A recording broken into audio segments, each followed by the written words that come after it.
اعوذ باللہ من الشیطان الرجیم بسم اللہ الرحمن الرحیم هل اتى على الانسان حين من الدهر لم يكن شيئا مذکورا صدق اللہ العظیم۔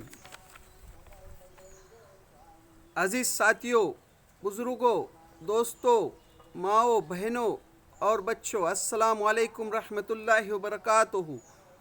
میں نے ابھی آپ کے سامنے سورہ الدہر کی پہلی آیت تلاوت کی۔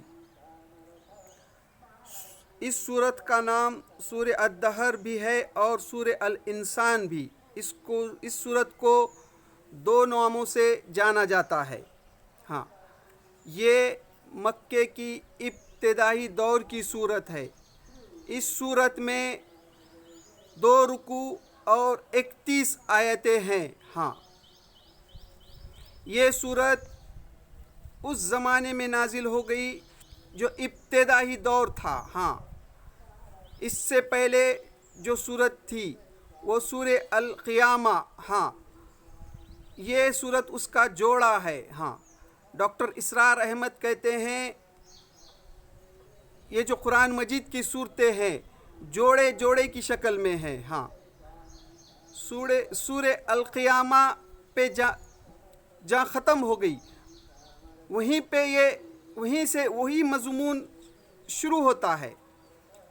سورہ القیامہ میں ہم دیکھ چکے ہیں کہ اللہ تعالیٰ آخر میں جو ذکر کرتا ہے انسان کی اپنی تخلیق پر غور فکر کرنے کو کہتا ہے۔ ہاں، جو اس وقت اللہ کے رسول صلی اللہ علیہ وسلم جو دعوت پیش کر رہے تھے تو اس وقت لوگ جو آپ کی ہنسی مذاق اڑا رہے تھے کہ یہ قیامت برپا ہوگی، تو اللہ تعالیٰ کہہ رہا ہے کہ تم کیوں نہیں ہوگی، تم اپنی تخلیق پر غور کرو۔ ہاں، تم کو جو پیدا کیا اللہ تعالیٰ نے، ہاں، کیا تھے؟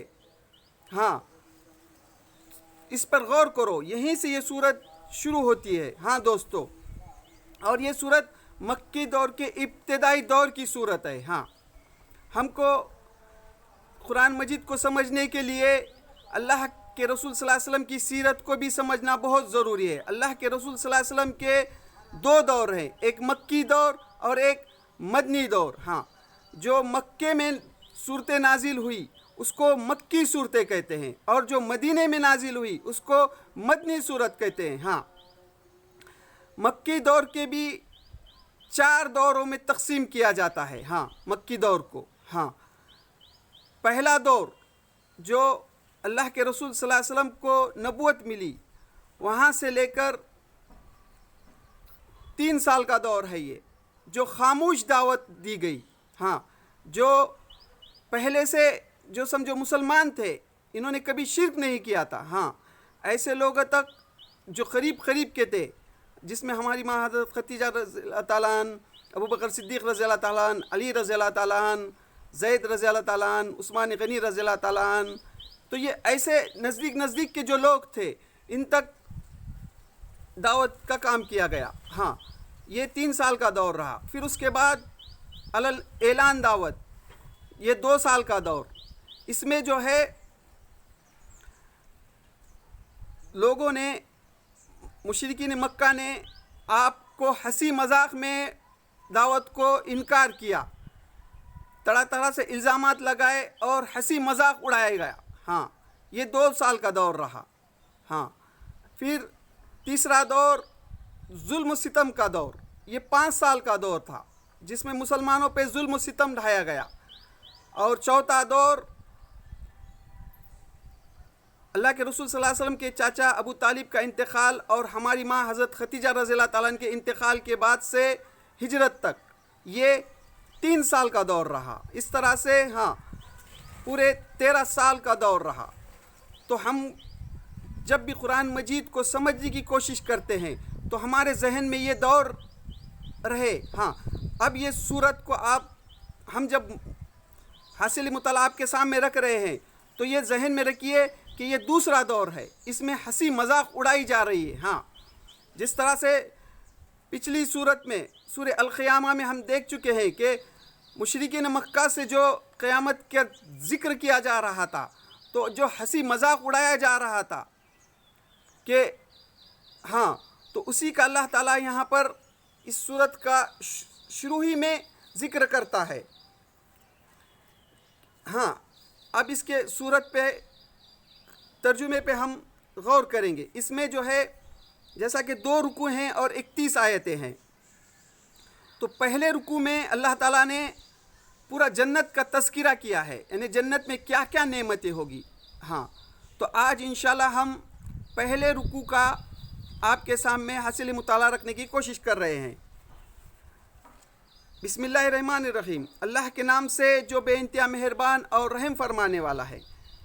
کیا انسان پر لا تمیزی زمانے کا ایک وقت ایسا بھی گزرا ہے جب وہ کوئی قابل ذکر چیز نہ تھا؟ ہاں، اللہ تعالیٰ جو ہے انسان کو یاد دلا رہا ہے، تم جو ہمارے نبی کو انکار کر رہے ہو، جھٹلا رہے ہو، اس کی ہنسی مذاق اڑا رہے ہو، تم پہلے کیا تھے؟ ہاں، اس کا ذکر کر رہا ہے۔ ہم نے انسان کو ایک مخلوط نطفے سے پیدا کیا۔ ہاں، یعنی اللہ تعالیٰ نے انسان کو جو ہے ایک مخلوق نطفے سے پیدا کیا۔ تم اپنی پیدائش پہ غور کرو، تم کو جو اللہ تعالیٰ نے پیدا کیا کیا چیز تھی تم؟ ہاں، اللہ تعالیٰ نے انسان کو جو پیدا کیا، ہاں، وہ حقیر نطفے سے، جس کا ہم زبان لینے کو بھی، زبان پہ ذکر کرنے کو بھی شرم محسوس کرتے ہیں۔ ہاں، یہ ہر انسان کی پیدائش ہے، حقیقت ہے۔ یہ جو انکار کر رہے ہیں آج ہمارے نبی کا، کیا انہوں الگ پیدا ہوئے ہیں، دوسری چیز سے پیدا ہوئے ہیں؟ نہیں، ہر انسان کو اس سے گزرنا ہے، یعنی یہیں سے پیدائش ہے ہماری۔ ہاں، تو اللہ تعالیٰ جو اس وقت نبی کریم صلی اللہ علیہ وسلم کو جو قیامت کا ذکر کر رہے تھے، آپ کی دعوت کا انکار کر رہے تھے، تو انسان کو حقیقت بتا رہا ہے، تم اپنی پیدائش پہ غور کرو تاکہ اس کا امتحان لے۔ ہاں، کیوں پیدا کیا؟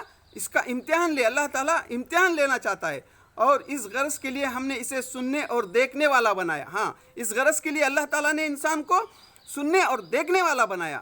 ہاں، اس پہ غور فکر کرو، سنو۔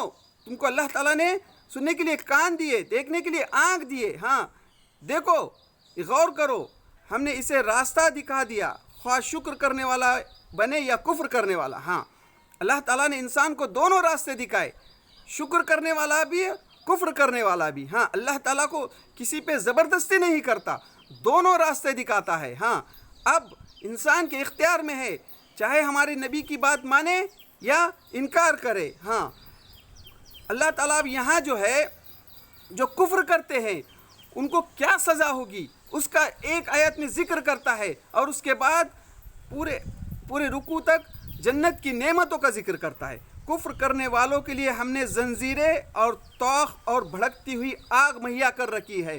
ہاں، کفر کرنے والوں کو کیا ہے؟ زنجیریں ہیں، بھڑکتی ہوئی آگ ہے۔ ہاں، آج جو تم ہمارے نبی کا انکار کر رہے ہو، رکو، مرنا ہے، اس کے بعد تم کو بھڑکتی ہوئی آگ میں ڈالا جائے گا، زنجیریں میں جکڑا جائے گا۔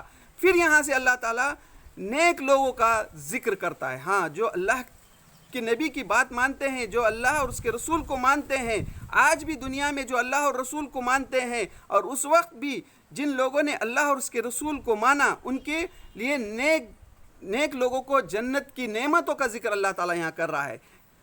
نیک لوگ جنت میں شراب کے ایسے ساگر پئیں گے جن میں آب و کفور کی آمیزش ہوگی، یہ ایک بہتا ہوا چشمہ ہوگا۔ ہاں، یہاں اللہ تعالیٰ جنت کا ذکر کر رہا ہے، جس کے پانی کے ساتھ اللہ کے بندے شراب پئیں گے، اور جہاں چاہیں گے بسہولت اس کی شاخیں نکال لیں گے۔ یہ وہ لوگ ہوں گے جو دنیا میں نظریں پوری کرتے ہیں اور اس دن سے ڈرتے ہیں جس کی آفت ہر طرف پھیلی ہوئی ہے۔ ہاں، یہ دنیا میں اللہ سے ڈرتے ہیں، ہاں، اور اللہ کی محبت میں مسکین اور یتیم اور قیدی، ہاں، اللہ کی محبت میں کیا کرتے ہیں؟ مسکین، یتیم، قیدی کو کھانا کھلاتے ہیں۔ ہاں، یہ وہ لوگ ہیں جو اللہ پر ایمان لائے ہیں اور مسکین اور یتیم پر صرف اور صرف اللہ کی رضا کے لیے کھانا کھلاتے ہیں، ان سے کوئی دنیائی توقع نہیں رکھتے، اور ان سے کہتے ہیں کہ ہم تمہیں صرف اللہ کے خاطر کھلا رہے ہیں، ہم تم سے نہ کوئی بدلہ چاہتے ہیں نہ شکریہ، ہاں یہ صرف ہم اللہ کی رضا کے لیے یہ کام کر رہے ہیں۔ ہمیں تو اپنے رب سے اس دن کے عذاب کا خوف لاحق ہے جو سخت مصیبت کا انتہائی طویل دن ہوگا۔ ہاں یہ ہم تو اس لیے کر رہے ہیں کہ وہ جو ہمارے نبی نے جو ہم کو بتایا ہے کہ اس دن قیامت کے دن جو سخت دن ہوگا، اس کے ڈر سے ہم یہ کام کر رہے ہیں۔ بس اللہ تعالیٰ انہیں اس دن کے شر سے بچا لے گا۔ ہاں اس دن کے شر سے، یعنی قیامت کے دن کا جو شر ہوگا، اس سے اللہ تعالیٰ انسان کو جو اللہ کے نبی کی بات مانے ان کو بچا لے گا اور انہیں تازگی اور سرور بخشے گا۔ ہاں ان کو کیا کرے گا؟ تازگی بخشے گا، اور ان کے صبر کے بدلے میں انہیں جنت اور ریشمی لباس عطا کرے گا۔ ہاں ان کے صبر کے بدلے میں اللہ تعالیٰ ان کو جنت عطا کرے گا۔ ہاں یہاں سے اور جنت کا تذکرہ ہے، جنت میں جو نعمتیں ہوگی اس کا ہم تصور بھی نہیں کر سکتے، ہمارے ذہن میں بھی نہیں لا سکتے کہ وہاں کی جو ہے کیا نعمتیں ہوگی۔ اللہ تعالیٰ وہاں اس کا یہاں اور ذکر کر رہا ہے، وہاں وہ اونچے مسندوں پر تکیے لگائے بیٹھے ہوں گے، نہ انہیں دھوپ کی گرمی ستائے گی نہ جاڑے کی ٹھیرٹ، یعنی نہ وہاں دھوپ لگے گی نہ ٹھنڈی لگے گی۔ جنت کی چھاؤں ان پر جھکی ہوئی سائے کی کر رہی ہوگی، جنت کی چھاؤں وہاں پر ہوں گی، اور اس کے پھل ہر وقت ان کے بس میں ہوں گے، جس طرح چاہے انہیں توڑ لے، ان کے آگے چاندی کے برتن ہوگے۔ ہاں یہ جو نعمتیں ہیں اللہ تعالیٰ اس کا ذکر کر رہا ہے، ہم وہاں کی نعمتوں کا ہم ذہن میں تصور نہیں کر سکتے کہ وہاں کیسی نعمتیں ہوں گی۔ اور شیشے کے پیالے گردش کرائے جا رہے ہوں گے، شیشے بھی وہ جو چاندی کے قسم کے ہوں گے۔ ہاں ہمارے یہاں کی چاندی، وہاں کی چاندی کا تصور بھی ہم نہیں کر سکتے کہ کیسے شیشے ہوں گے، وہ بھی چاندی کے جیسے دکھیں گے، اور ان کو منتظم جنت نے ٹھیک انداز کے مطابق بھرا ہوا ہوگا۔ ان کو وہاں ایسی شراب کے جام پلائے جائیں گے جس میں سوٹ کی آمیزش ہوگی۔ ہاں وہاں ایسی شراب یعنی شربت، یہاں کی جو شراب ہے جو دماغ کو چکرا دیتی ہے انسان کا، وہ شراب نہیں، وہاں کا جو شراب ہوگی وہ اللہ ہی بہتر جانتا ہے، وہاں اس کو پینے کے بعد کیا مزہ ہوگا وہ اللہ ہی بہتر جانتا ہے، ہم اس کا تصور نہیں کر سکتے۔ یہ جنت کا ایک چشمہ ہوگا جسے سلسبیل کہا جاتا ہے۔ ہاں وہ چشمہ ہوگا، وہ جو اللہ تعالیٰ جس طرح سے پہاڑوں میں سے چشمے نکالتا ہے اس طرح کا ایک چشمہ ہوگا، اور جنتی جہاں چاہے اس کو لے جائیں گے۔ ان کی خدمت کے لیے ایسے لڑکے دوڑتے پھر رہے ہوں گے جو ہمیشہ لڑکے ہی رہیں گے۔ ہاں ان کی خدمت کے لیے ایسے لڑکے ہوں گے جو ہمیشہ لڑکے ہی رہیں گے، جیسا کہ بکھرے ہوئے موتی ہیں، تم انہیں دیکھو تو سمجھو کہ موتی ہیں جو بکھر دیے گئے۔ ہاں جیسا موتی بکھر جاتے ہیں ویسے ہی موتی کی جیسے نظر آئیں گے یہ لڑکے، ہمیشہ جنتیوں کی خدمت میں رہیں گے۔ وہاں جدھر بھی تم نگاہ ڈالو گے نعمت ہی نعمت ہے، اور ایک بڑی سلطنت کا سر و سامان تمہیں نظر آئے گا۔ ہاں خالی نعمت بھری جنتیں وہاں پہ ہوگی، ان کے اوپر باریک ریشم کے سبز لباس اور اطلس و دبا کے کپڑے ہوں گے۔ ہاں ہم اس کا تصور نہیں کر سکتے کہ وہاں اللہ تعالیٰ کیسے کپڑے لباس پہنائے گا جنتی کو، اللہ ہی بہتر جاتا ہے۔ ان کو چاندی کے کنگن پہنائے جائیں گے، اور ان کا رب ان کو نہایت پاکیزہ شراب پلائے گا۔ یہ ہے تمہاری جزا اور تمہاری کارگزاری کا قابل قدر ٹھہرائی ہے، یعنی اللہ تعالیٰ نے تمہاری یہ قابل قدر ٹھہرائی ہے جو تم نے وہاں ہمارے نبی کی بات کو مانا۔ ہاں وہاں جو تم نے ہمارے نبی کو مانا اور اللہ کا جو پیغام ہمارے نبی نے تمہارے تک پہنچایا اس کو مانا، یہ ہے تمہارا صلہ۔ ہاں تو دوستو یہ تھا پہلے رکوع میں جو اللہ تعالیٰ وہاں جو ہے نعمت دے گا جنت میں، اس کا تذکرہ۔ تو انشاءاللہ ہم دوسرا رکوع اس کے بعد کے ویڈیو میں لائیں گے جس میں اپنے نبی سے خطاب کر کے اللہ تعالیٰ فرماتا ہے۔ تو یہ پہلے رکوع میں اللہ تعالیٰ وہ جنت کا نعمتوں کا ذکر کرتا ہے، تو ہم ذہن میں بھی نہیں لا سکتے کہ اس وقت اللہ تعالیٰ کیسی جنتیں عطا کرے گا جو آج کے دور میں بھی جن لوگوں نے اللہ اور اس کے رسول کو مانا اور اس وقت بھی جو اللہ اور رسول کو مانتے تھے، ہاں ان کے لیے یہ جنت ہوگی، اور جس نے انکار کیا ان کو زنجیروں میں جکڑ کر آگ میں ڈھکیلا جائے گا۔ ہاں تو یہ تھا پہلے رکوع کا حاصل مطالعہ۔ تو اللہ سے دعا ہے اللہ تعالی ہمیں قرآن مجید کی تعلیمات کی صحیح سمجھ نصیب عطا فرما، اور قرآن مجید کو جو ہم سمجھنے کی کوشش کر رہے اس میں جو بھی کوتاہی جو بھی غلطی ہو رہی اس کو معاف کر، وآخر الدعوانا الحمد للہ رب العالمین۔